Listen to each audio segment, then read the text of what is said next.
Hey everybody, good afternoon. This is John in Temecula, California. It is, I think, the 13th of March. Um, Weather's been raining. Today's sunny. It'll be sunny. I'm in a valley. I'm about 1,000 feet up, so it gets, I don't know, it's about 40 degrees at night here. Right now it's 60 degrees Fahrenheit. During the summer, it'll be in the hundreds, one of those kind of places. Um, so I got the 500 SL 1991 Mercedes Benz, and it's charging the battery up, or just putting just a small charge on it. I checked it, and it was at just under 12 volts. I disconnect the battery when I don't use it. I haven't used it in like maybe a month and a half. I just disconnect the battery. I don't have one of those trickle chargers or anything. I just don't like things plugged in at a, could start a fire or something, defective piece of equipment. I don't know. But it's no big deal. I just disconnect the battery. And today I'm going to do a super cold start on it. Now, the car runs fine, and it's always, it's ever since I've owned it. I think I've had it since, 2013? It's now 2021. And it's always had an issue with cold start. If you drive it every couple days, and it just starts up fine and everything, but if you let it sit for periods of time, then it takes a special technique. I think what's happening is, you have a fuel injection system. You have the fuel pump back here. Running up to a fuel distributor. And the fuel pump has it's got a filter. It has an accumulator, and from what I've heard is the accumulator, it's there to keep the pressure in the system, so it starts, after, I've read, after 24, 48 hours, even when the systems are good, they lose fuel pressure. So with this thing, you've got to turn the key on, and you can hear the pump run, and it's pumping up the system to pressure. And if you try to start it, there's still not enough pressure in there to start it. So I pump it up a couple times. Do not touch the gas pedal at all when you start it. And then it'll start up. This car could probably use, it's 30 years old. I have replaced a lot of, just fuel distributor caps, spark plugs, rotors, alternator. All the fuses have been replaced to correct. I think they're copper fuses, I think, or brass fuses.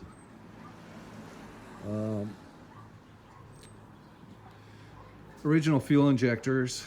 My son's car, it was a 300E with an M119 engine, and it always had cold start problems. And what I did with that car, I ended up replacing like the fuel pump, the fuel filter, the accumulator, everything involved in the fuel system. I cleaned the fuel distributor out, all the screens in it and everything. And it turned out to be leaking fuel injectors. And this car could possibly need new fuel injectors, or have them all cleaned out or something. It's only got 38,000 miles on it, And I don't really want to do that because I know how to start it and it runs fine once it is. And it, you know, it's got a low mileage. The previous owner, what is it, 8 years ago I bought it. His, I think his wife was 80 years old. It really didn't drive it. And so the fuel system gets a little gummed up and stuff. I mean, I could run some fuel injector cleaner through it, but I hate putting any fluid, any foreign objects in the system. But there's a product called Cataclean that I did use on a W126 I had that had all kinds of fuel issues, and it would not pass emissions. They said, oh, you probably need new catalytic converters. Well, this Cataclean, you put this $25 bottle, I think it's made by Gunk. You put it in your gas tank, but you run your gas tank to, you're like on reserve, where you got like 20-mile range, hardly any gas in there. This stuff is in there. And then you drive it around. I drove it around town here and up the wine country, and just floored it going uphill, and just, and then came down, put gas, and went back to the mission guy, and it passed like super clean. He goes, what the hell did you do to it? And I told him what I did, and so it was this stuff called Clean. So I could do it with that. I trust that product because it just made the car run fantastic, the W126. But anyways, let's see if we can see what it's like to start this. I've got it on a 2-amp. The 2-amp charge. It's probably just fine. Let me disconnect it. All right, so I'm back in the car. Battery's hooked up. Put the key in. Okay, now I could hear the fuel pump back there. Then I hear the central locking pump for the doors charging up. Then I do it again, and then try it. Boom. Boom.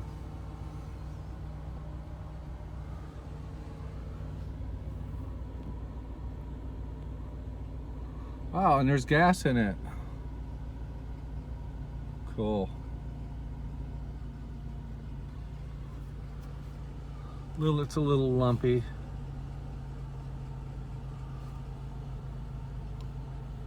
It'll straighten itself out. Back it out of the garage without hitting anything.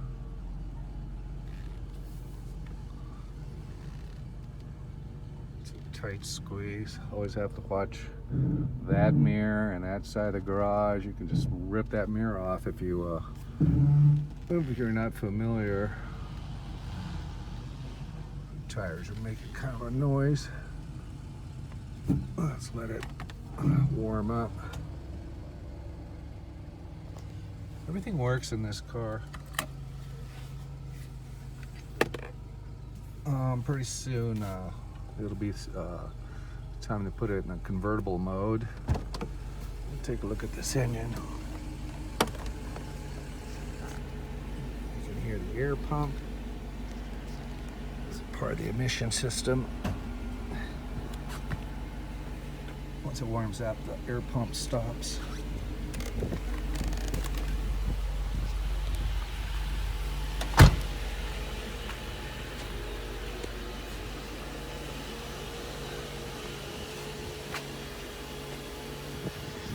Tires look good. My little grandpa wipers in there. Never used them. I don't think I've ever used the windshield wiper because this car's never been in the rain. Oh, it's purring so smooth. There's your fuel distributor. Old school.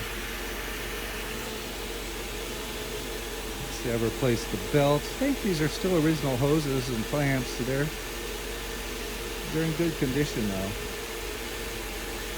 I've recharged the AC system. Was converted from R12 to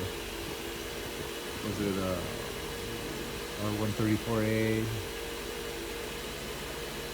before I got it. But I had the gauges and stuff, and stuff is cheap. Add maybe a half a can before the summer. Does need a new hood pad. I replaced that, but they disintegrate all the time. 8 years. Yeah, they start disintegrating, so I just cut the bad part out. Wait till it really gets bad, or if I go to sell it. I did replace the coolant tank. I think the over voltage protection, OVP, over voltage protection relay. I was hunting down a battery drain issue. So I started replacing all kinds of stuff, and then it turned out to be an intermittent issue with the alternator. The alternator was draining the battery, even though it showed that I was charging it. Once the alternator got warm from driving it, and something would happen to the diode and would just start. It was so weird. I bought a new battery, everything. Anyways, I think I have that on my channel. The nightmare, the 6-month nightmare of diagnosing it, and it would die. The car would die on you, and then restart. One of those things. Is it fuel? Is it electrical? Well, you can hear it now. It sounds great. Yeah. Yeah.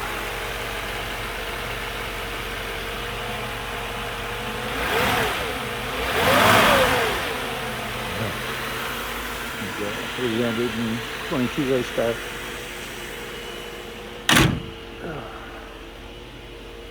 Original paint. So smooth. It's nothing like Mercedes paint. I just picked up this 2006 Lincoln Town Car, and it's got 20,000 original miles on it. I mean, it's perfect. Got it from a little old man, 89-year-old. Stopped driving. That car is the best car, the smoothest car I've ever driven. It was better than the S-Class I had. And there, I joined a bunch of forums. I mean, some of these guys have 600,000 miles on their original town car with the original engine, original transmission. Parts are cheap.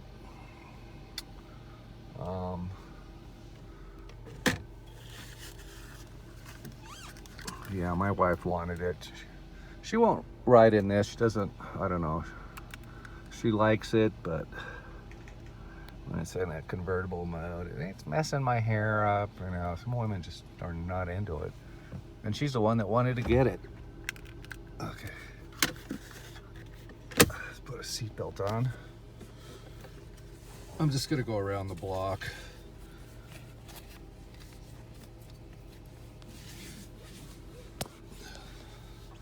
Haven't been able to drive it because I had that town car. My wife had all these surgeries, and it's been like months of hell.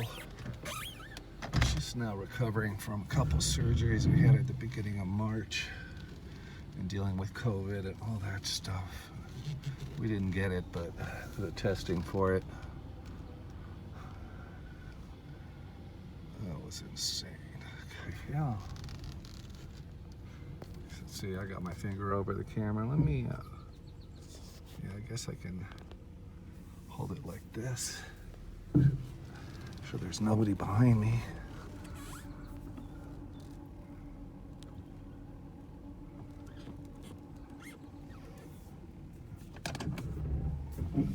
No. I was thinking of maybe selling this thing, but I don't know. It's, how often are you gonna have one of these? Never again, you know, I mean, low mileage.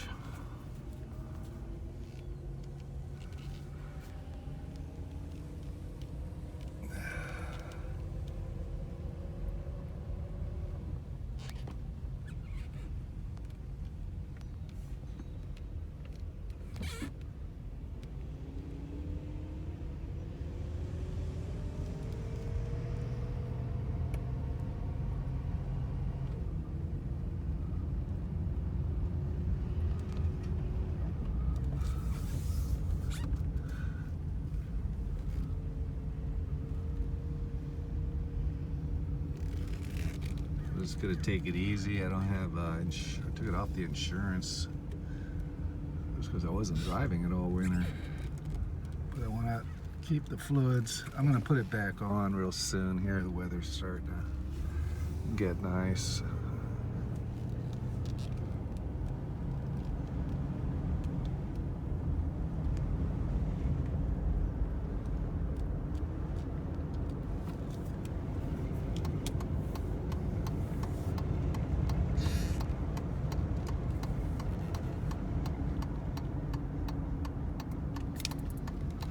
Brakes are good.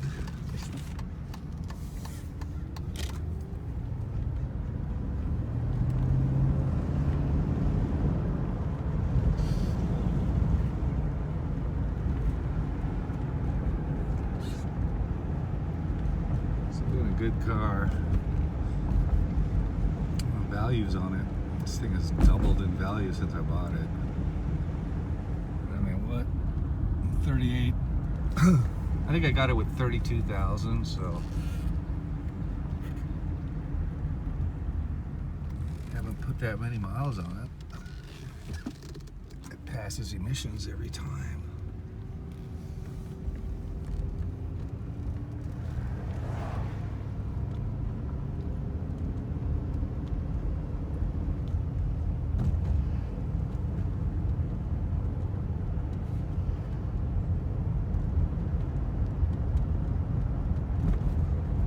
Just driving around the block, get the fluids running through it. The worst thing you can do is just let a car sit. I'll bring it up to temperature, use the brakes. It started up pretty good for me there. You saw what I had to do, turn the key twice. Just to build up pressure in the fuel system. It's supposed to be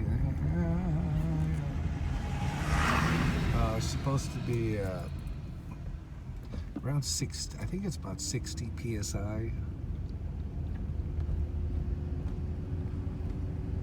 You know, there's really nothing wrong with the components. I mean, the car, once it's running, everything's fine. It doesn't die or, you know, other than that electrical gremlin that I hunted down, but it doesn't miss, doesn't leak anything. It does leak a very small transmission leak. It's weird. It doesn't drip at all on my driveway, but if I park it in the flat garage, then it has maybe 1 or 2 drops and then it's done. It's, I believe it's just a rear main seal.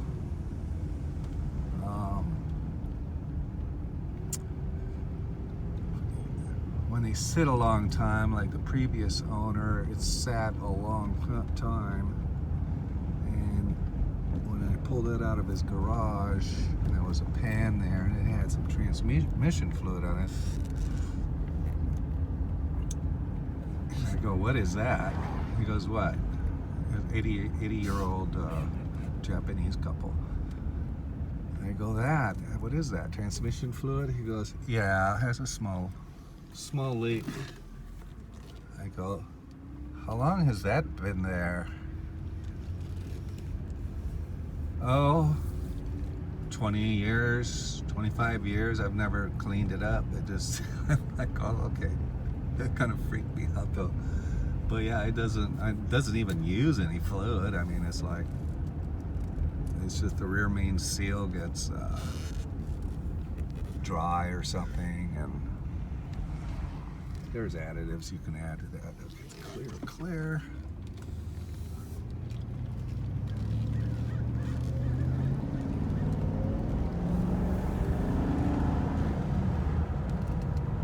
This thing just gets up and moves. For being a 30-year-old car, it smokes most cars in this town. It just has a lot of torque. That Lincoln's got a lot of torque too. It has a what is it, a 4.6 modular Ford V8. And it's got this, I think it's the police interceptor engine. Man, those things go for miles and miles and miles. Easy to work on, tons of room compared to this. This thing is like not much room to work on. Anyways, cool. People learning how to skate. Yeah.